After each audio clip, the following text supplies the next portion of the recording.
اللہ اکبر اللہ اکبر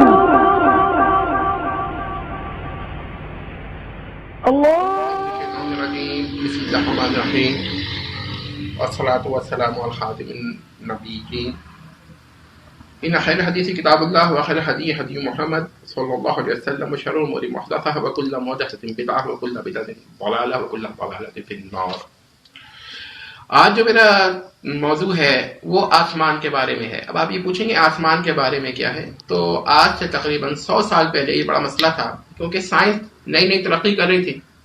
تو وہ کہتے تھے آسمان کا وجود نہیں ہے، یہ تو نظر کا ایک حد ہے یا ایک ایلیوژن ہے یا دھوکہ جسے کہہ لیں، اور قرآن حدیث میں آسمان کا ذکر آتا ہے.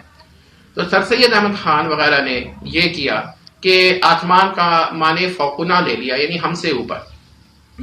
لیکن اگر آپ یہ دیکھیے کہ آسمان ہے تو اس پر علماء سے بڑا اختلاف پیدا ہو گیا. کچھ لوگوں نے کہا بھائی آسمان کا انکار کفر ہے. اب یہاں پر سائنس اور قرآن کا ایک ٹکراؤ، کیونکہ سائنس بظاہر آسمان کے قائل نہیں ہے.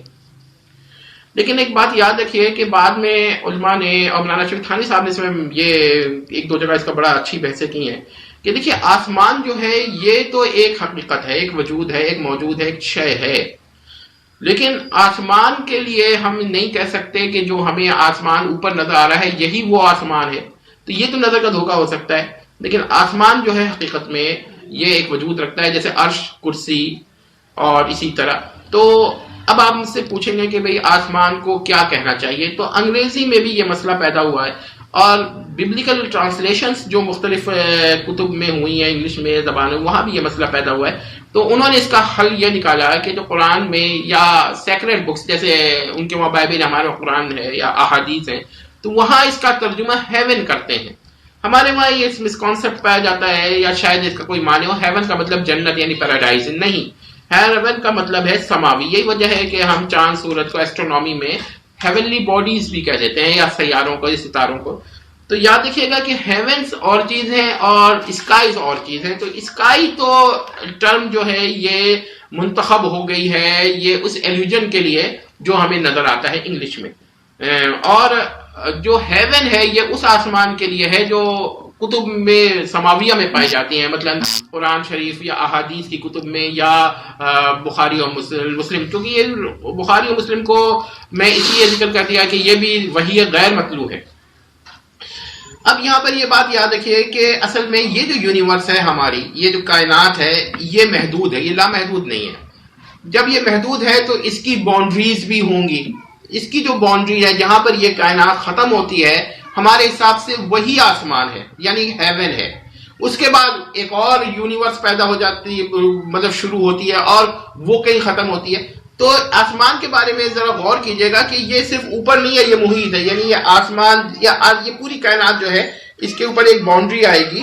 تو وہ ایک، میں اسفیئر تو نہیں کہوں گا بلکہ ہو سکتا ہے یہ ایلپسائڈ ہو، تو وہ جو باؤنڈریز ہوں گی وہ آسمان ہوگا. تو اس کا مطلب یہ ہے کہ آسمان جو ہمیں اوپر نظر آ رہا ہے یہ نیچے بھی ہوگا، مگر یہ نظر نہیں آ رہا ہے، یہ تو ایلیوژن ہے. جو ایکچوئل آسمان کی بات ہو رہی ہے، تو یاد رکھیے گا کہ جب ہم قرآن حدیث میں آسمان کا ذکر کریں گے تو وہاں مراد ہیون ہوگی. اور ہیون کا مطلب آپ پیراڈائز یا جنت مت لیجئے، بلکہ اس کا مطلب لیجئے وہ باؤنڈری جہاں پر یہ عالم ختم ہوتا ہے. ظاہر ہے کہ اس تک تو نگاہ نہیں جا سکتی ہماری، تو یہ کائنات اتنی بڑی ہے کہ ہم جو ہیں یہاں اس سے آگے دیکھ بھی نہیں سکتے، اور اب تک ہمیں اس کائنات کا باؤنڈریز نہیں پتا. تو جہاں پر اس باؤنڈریز اس کائنات کی ختم ہوں گی وہاں اس کو ہم آسمان کہیں گے. ظاہر ہے وہ کسی بھی صورت میں ہو سکتا ہے.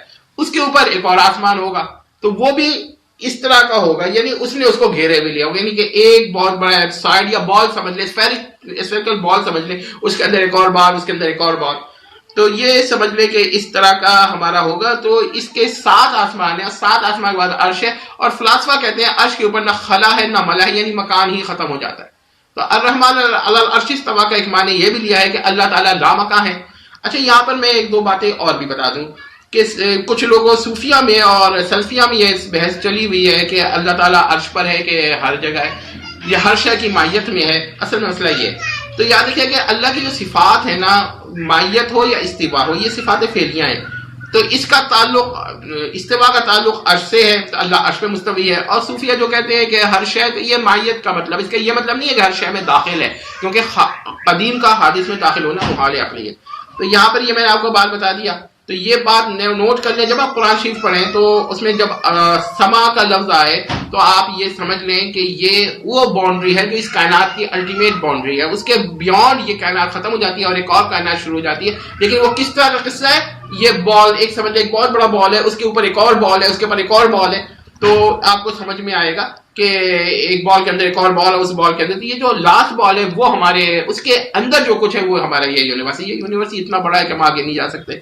تو اس کو یہ سمجھ.